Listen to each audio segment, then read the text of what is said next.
کہ میں نے اللہ پہ جان قربان کرنی. کوئی بھی جان بچانے والا نہیں تھا, ہر ایک جان لگانے والا تھا. تو فرمایا لا تجمعوا ما لا تاکلون, اپنی صلاحیتیں اور اپنی قوتیں اور اپنی استعدادیں اتنا مال جمع کرنے میں نہ لگاؤ کہ جس کو کھا نہ سکو. اور آگے کیا فرمایا دوسری بات, ولا تبنوا ما لا تسکنون, اتنے مکانات نہ بناؤ, اتنی بلڈنگیں نہ بناؤ, اتنے گھر نہ بناؤ جس میں رہ ہی نہ سکو. اتنا گھر بنا لو جس میں رہنے کے لیے سب چھپانے کی جگہ ہو, ضرورت کے لیے بنا لو. اتنے نہ بناؤ کہ جس میں رہ ہی نہ سکو. رہے گا آدمی کتنی جگہ میں؟ اب چاہے کتنے گھر بنا لیں اس میں سب میں تو رہ نہیں سکتا. اب تو اتنے بنا رہے ہیں کہ نہ خود رہ سکتے ہیں, نہ بچے رہ سکتے ہیں, نہ پودے رہ سکتے ہیں. بنائے جا رہے اسی کو کام بنا لیے. اللہ کے نبی نے فرمایا کل بناء وبال علی صاحبہ الا ما لا, ہر عمارت اپنے بنانے والے پر وبال ہے سوائے اس عمارت کے جس کے بغیر گزارا نہیں ہے. وہ بنا لو ضرورت کے لیے. فرمایا اتنی بلڈنگیں نہ بناؤ کہ جس میں رہ ہی نہ سکو. اور تیسری بات کیا فرمائی, ولا تنافسوا فيما غدا عنه تزولون, وہ دنیا کہ جسے کل چھوڑ کے تمہیں چلے جانا ہے اس میں ایک دوسرے سے آگے بڑھنے کی ہرس نہ کرو, مقابلہ نہ کرو کہ اس کا ایک مکان ہے تو میرے 2 بن جائیں, اس کی 2 دکانیں میری 4 بن جائیں, یہ کروڑ پتی ہے تو میں ارب پتی بن جاؤں. میرے پاس سائیکل ہے, اس کے پاس موٹر سائیکل ہے تو مجھے موٹر سائیکل مل جائے, اس کے بعد میرے پاس موٹر سائیکل ہے, اس کے بعد کار ہے تو مجھے کار مل جائے. ہر ایک دوسرے سے آگے بڑھنا جا رہا ہے. ہر ایک دوسرے فرمایا کہ دنیا جس کو چھوڑ کے جانا ہے اس میں ایک دوسرے سے مقابلہ نہ کرو. اور تیسری بات کیا فرمائی, وَارْغَبُوا فِي مَا إِلَيْهِ تَصِيرُونَ وَفِيهِ تَخْلُدُونَ, اور وہ آخرت جس کی طرف تمہیں جانا ہے اور جہاں تمہیں جمع ہونا ہے, ہمیشہ کے لیے رہنا ہے, اس کی رغبت حاصل کرو. دنیا کی بے رغبتی اور آخرت کی رغبت پیدا کرو, اس کا شوق پیدا کرو, جنت کا شوق پیدا کرو. جنت کے محلات, جنت کے مکانات, جنت کی نہریں, جنت کا لباس, ریشم کا لباس جو اللہ جنت کے اندر پہنائیں گے, جنت کی حوریں, جنت کی نعمتیں, جنت کے کھانے, جنت کے مشروبات جو اللہ نے نعمتیں ہمارے بندوں کے لیے بنائی ہیں, ان جنت کی ان نعمتوں کا شوق پیدا کرو, اس کی رغبت پیدا کرو. اللہ نے کیسی اپنے بندوں کے لیے کتنی بہترین جنت بنائی ہے اور کتنی بڑی, کیسا مہمان خانہ اللہ نے تیار کیا ہے. لبنتم من ذهب لبنتم من فضہ ملاتها المسک حسباؤها اللؤلؤ حشیشها الزعفران. جنت کے محلات ایک اینٹ سونے کی, ایک چاندی کی, اس کا گارا بش کا, اس کی کنکریاں موتی کی بنی ہوئی, اور اس کے نیچے جنت کے جو محلات ہیں تجری من تحتہم انہار مضطردہ انہار من ماء صاف غیر آسن لیس فیہ قدر. جنت کے ان محلات کے نیچے بہترین میٹھے پانی کی نہریں چل رہی, جس پانی میں گدلا پن نہیں ہے, اس میں کوئی کھارا پن نہیں ہے, بہترین میٹھا پانی. وانہار من لبن لم يتغیر طعمه لم يخرج من بطون الماشیہ, اور دودھ کی نہریں اس محلات کے نیچے, دودھ کی نہریں, ایسا دودھ کہ جو بکری سے نہیں نکلا, گائے سے نہیں نکلا, اونٹنی سے نہیں نکلا, بلکہ وہ دودھ اللہ کے امر سے نکلا, جس کا ذائقہ کبھی تبدیل نہیں ہوگا. خالص دودھ. وانہار من عسل مصفى لم يخرج من بطون النخلہ, اور شہد کی نہریں, ایسا شہد جو شہد کی مکھی سے نہیں نکلا بلکہ اللہ کے امر سے نکلا ہے. وانہار من خمر لذۃ للشاربین, اور شرابا طہورا کی نہر, ایسا شراب جو شراب انگور سے تیار نہیں ہوا، دنیا کے پھلوں سے نہیں بنا، جس شراب کو پی کر انسان کا دماغ خراب نہیں ہوتا، بہن بیٹی اور بیوی کی تمیز ختم نہیں ہوتی، بلکہ وہ شراب اللہ نے بنایا ہے اور وہ شراب پاکیزہ ہے، اس شراب کو پی کر انسان کی عقل اور تیز ہو جائے گی اور تر و تازہ ہو جائے گا اور اس کی سمجھ بڑھ جائے گی۔ ان محلات کے نیچے کی نہریں جاری ہوں گی اور وہ محلات ان کے اوپر پرندے اڑ رہے ہوں گے اور پرندوں کے گوشت ان کو بھنے بنائے مل رہے ہوں گے اور پرندے جب اڑیں گے اور ان کا دل چاہے گا کہ پرندوں کا ہم گوشت کھائیں تو پرندہ خود بخود ان کے پاس چل کر آ جائے گا، فترفع اجنحتها، اور اپنے پروں کو اوپر کر دے گا اور یہ جنت کے پرندوں کے پھل کھائیں گے، پرندوں کے گوشت کھائیں گے جو بھنے ہوئے شوربے والے، جس طرح کا ذائقہ چاہیں گے اس طرح کا ذائقہ اس گوشت میں ملے گا اور پھر وہ پرندہ اڑ کے واپس چلا جائے گا۔ اور کھانے کے بعد جس چاہے گا کوئی میٹھی چیز کھانی ہے، وہ جنتین دان، جنت میں جو باغات لگے ہوئے ہیں، باغات میں جو درخت لگے ہوئے ہیں، درختوں میں پھل لگے ہوئے ہیں، وہ پھلوں کے وہ جنت کے جو پھل ہیں وہ خود بخود جھک کے قریب آ جائیں گے۔ اور وہ کیسے پھل ہیں؟ امثال القلال والدلا، بڑے بڑے پڑکوں کی طرح، بڑے بڑے ڈولوں کی طرح، اور اتنے میٹھے کہ احلی من العسل، شہد سے زیادہ میٹھے، الین من الزبد، مکھن سے زیادہ نرم، اشد بیاضا من اللبن، دودھ سے زیادہ سفید، ولیس فیہ عجم، اور ان پھلوں کے اندر کوئی گٹھلی نہیں ہوگی، کوئی کانٹا نہیں ہوگا۔ یہ کھائیں گے مزے کے ساتھ، پھل کھائیں گے۔ انگور کا دانہ اتنا بڑا ہوگا، اتنا بڑا۔ ایک حاجی صاحب نے پوچھا کہ اللہ کے نبی جنت کا انگور ہوگا؟ اور نے کہا کہ ہاں انگور ہوگا۔ تو انہوں نے پوچھا کہ اللہ کے نبی یہ بتائیے کہ انگور کا خوشہ کتنا بڑا ہوگا؟ تو آپ نے فرمایا کہ مسیرۃ شہر للغراب لا یقع ولا یفتر، اگر کوا ایک مہینے تک مسلسل سیدھا اڑتا رہے، ایک مہینے تک مسلسل، اور پورے مہینے اڑتا رہے، نہ گرے نہ سستائے، رکے نہیں بالکل، تو ایک مہینے میں جا کر انگور کے خوشے کی مسافت پوری ہوگی۔ کتنا بڑا انگور کا خوشہ ہوگا۔ تو وہ دیہاتی صحابی تھے، وہ کہنے لگے کہ اللہ کے نبی فما عظم الحبہ، انگور کا ایک دانہ کتنا بڑا ہوگا؟ تو آپ نے فرمایا کہ کبھی ایسا ہوا ہے کہ تمہارے ابا جان بکرا لائے ہوں اور لا کے اس کو ذبح کیا ہو اور اس کی کھال اتاری ہو اور کھال اتار کر تمہاری اما جان کو دی ہو اور اس سے کہا ہو کہ اس کا ڈول بنا لو؟ کہا ہاں کہ ایسا ہوا ہے، عربوں میں عام بات تھی، بکرا ذبح کیا، اس کی کھال اتاری، اس کو دباغت دے کر اس کو ڈول بنا لیا، پورا بکرا ہی بن گیا۔ تو آپ نے فرمایا کہ انگور کا ایک دانہ اس ڈول کے برابر ہوگا، بکرے کے برابر ہو گیا۔ تو وہ صحابی کہنے لگے کہ اللہ کے نبی پھر تو ہمارے لیے اذن لتلک الحبۃ لتشبعنی واہل بیتی، پھر تو ایک انگور کا دانہ میرے گھر والوں کے لیے تو وہی کافی ہے، اس سے پیٹ بھر جائے گا ہمارا۔ صحابہ کرام بڑے قناعت والے تھے، تھوڑے بھی گزارا کرتے تھے۔ انہوں نے کہا اتنے خوشی کا بھی کیا کرنا ہے، اتنا بڑا خوش ہے کہ کوپا اڑتا رہے، کون سنبھالے گا اس کو؟ ہمارے اللہ کے نبی میرے گھر والوں کے لیے ایک انگور کا دانہ کافی۔ آپ نے فرمایا کہ بھائی وہ جنت کا انگور کا دانہ ہے، تیرے گھر والے نہیں، تیرا سارا خاندان کھا لے نا وہ انگور کا دانہ تو تیرے سارے خاندان والوں کے لیے کافی ہو جائے گا۔ تو انگور کا دانہ اتنا بڑا ہوگا، اب آپ بتاؤ کہ سیب کتنا بڑا ہوگا اور انار کتنا بڑا ہوگا اور پھر خربوزہ کتنا بڑا ہوگا اور پھر تربوز کیسا ہوگا، اللہ ہی کو معلوم ہے۔ یہ دنیا کے پھل تو پلاسٹک ہے، آخرت کے مقابلے میں ایسی خواہشات اللہ اعلیٰ درجے میں پوری کریں گے، اس کا شوق پیدا کرنا۔ پھر جنت کی نعمتوں میں نعمتیں ہیں۔ اللہ نے دنیا میں جو اپنے نگاہوں کو حرام سے بچائے گا، جنت کی حوروں سے اللہ ان کا نکاح کرے گا۔ اور وہ جنت کی حوریں کون ہیں؟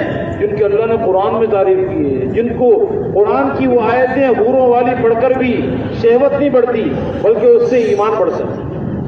دنیا کی عورتوں کے واقعات سن کے شہوت کو بھرتی ہے، جنت کی حوروں کا تذکرہ کرنے سے شہوت نہیں بڑھتی، ورنہ قرآن کے اندر ان کی حوروں کا تذکرہ آ رہا ہے تو کیا اسے شہوت بڑھے گی؟ کانہن الیاقوت والمرجان فیہن خیرات الحسان،